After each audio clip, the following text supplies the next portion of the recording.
Asia continues to remain one of the most talked about reason from economic growth point of view, from geopolitics, from geoeconomics, and also the convergence of the forces from West and also from the neighboring countries. And therefore, when we talk about Asia and South Asia, the two countries, apart from every other country which is part to it, China and India, invariably crop up.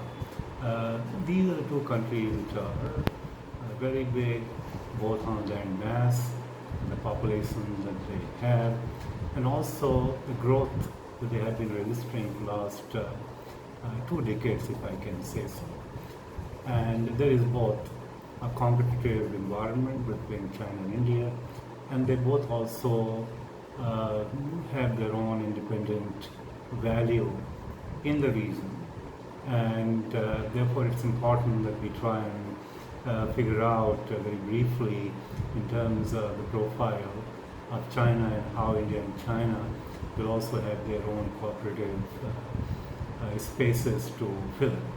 China started a very, very ambitious infrastructure project popularly known as Silk Route or Belt and Road Initiative. This initiative was started way back in 2013 when China announced its ambition to connect Asia, Europe and Africa together to create a seamless connectivity in terms of import and export of products in particular, and also of connecting these places seamlessly in terms of people-to-people exchange, tourism, and also for the purposes of education.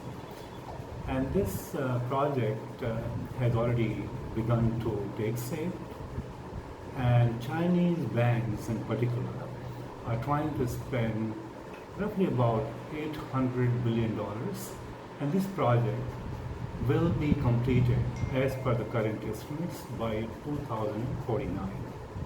So China has been running this connectivity project, spending several billions of dollars with support from its banking system.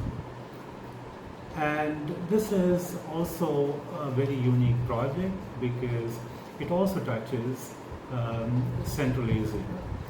And given the fact that Iran and the US and China are currently engaged in trade war and also military posturing, and therefore this region becomes very, very important. And Chinese are also building up this Belt and Road Initiative, which will pass through Central Asia and will connect Iran in a very, very seamless way.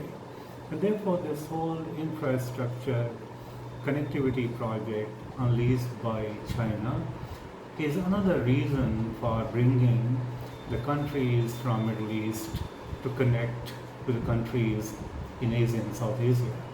On the one hand, we have a very deeper relationship which is both of military and economic cooperation between China and Iran.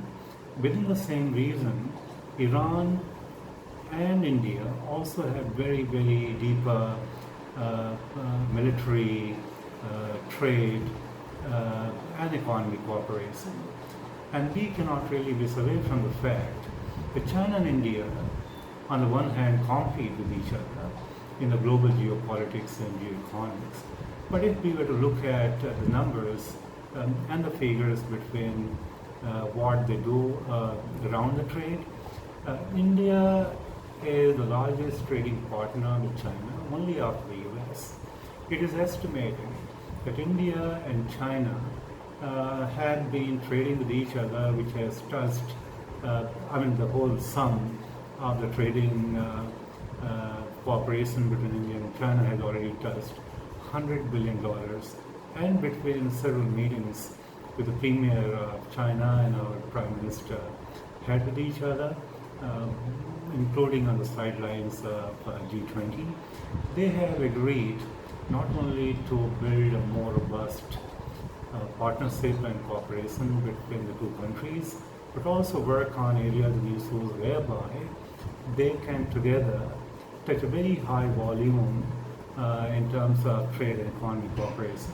So we have three layered cooperation and challenges in the region, given the fact that Iran and US are engaged militarily with each other. US and China are also engaged in a very, very big trade war where both sides seem to be losing. And India in the region comes up as a partner of choice both for Iran, also for the US and also for China.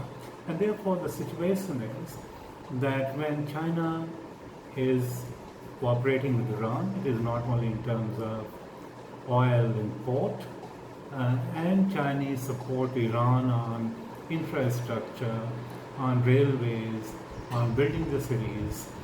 It is a quite a complicated situation in geoeconomics, so to say.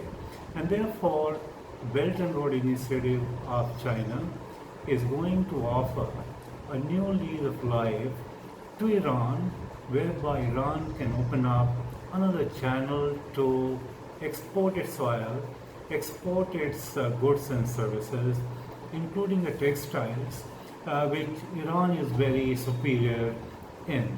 And therefore, there is a new way of partnership related to connectivity is going to come up, where China, in view of current Iran and US face-off, is going to gain quite a lot.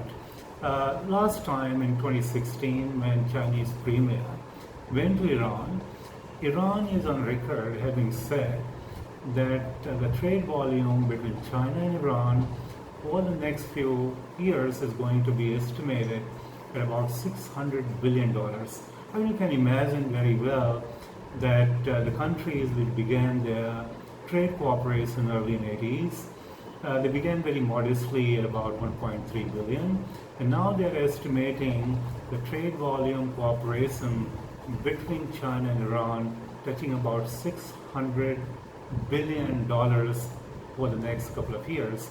So that is the quantum of cooperation which China and Iran are exploring together, and that is part military, part defense, and part oil as well. So it is not only out and out economic cooperation which the two countries are going to strengthen and further deepen with each other, but they are also going to cooperate in a number of things, including on defense, military, ballistic missiles, and nuclear cooperation as well. I mean, how many of us will really forget when the two countries had not even opened up the formal diplomatic relations? Iran had been supplied with missile by China which would carry the warheads. It was early 80s. So we can very well imagine the kind of cooperation which these two countries had. And in case US ever was to bomb the nuclear facilities or installations in Iran, it will become not a problem, because we have on the one hand Saudis, we have Turkey, we have Egypt. They can gang up and try and create a very, very complicated situation. On the other hand, Hezbollahs, which are known to be very close to Iranians, could perhaps create a very, very difficult situation for Israel, which is one of the very, very close allies of the US. And therefore, it is a very, very complicated situation when Iran and the US are engaged in a military face-off, US having walked out of the CPO, Iran exploring its own possibilities. So there is a palpable tension in the Middle East, and also the tension is no longer going to be confined between Iran and the US, because there are other powers which are only eyeing to see as